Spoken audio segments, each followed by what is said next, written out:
পারমেজান পনির এক ধরনের কঠিন এবং গ্র্যানুলার টেক্সচারের পনির যা মূলত ইতালির একটি ঐতিহ্যবাহী খাদ্য। এর প্রকৃত নাম পারমিজিয়ানো রেজিয়ানো এবং এটি ইতালির নির্দিষ্ট অঞ্চল যেমন পার্মা, রেজিও এমিলা, মডেলা কিছু অংশে এবং মান্তুয়ার নির্দিষ্ট অঞ্চলে তৈরি হয়। ইউরোপিয়ান ইউনিয়নের নিয়ম অনুসারে শুধু এই অঞ্চলগুলোতে তৈরি পনিরকেই পারমিজিয়ানো রেজিয়ানো বলা হয়। লবণ এবং রেনিন দিয়ে তৈরি হয়। এর স্বাদ তীব্র, সামান্য বাদামি এবং মজাদার। এটি দীর্ঘ সময় ধরে পাকার ফলে এর স্বাদ আরও গভীর হয়। পারমেজান পনির শক্ত এবং দানাদার, যা সহজেই গুঁড়ো করা যায়। সাধারণত 1 থেকে 3 বছরের মধ্যে এটি পাকার জন্য রাখা হয়। বেশি পাকা পনিরের স্বাদ, টেক্সচার আরও তীব্র।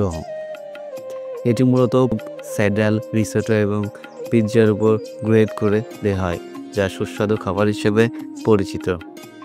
পারমেজান পনির পুষ্টিতে সমৃদ্ধ এবং এতে রয়েছে protein, calcium, phosphorus, vitamin A.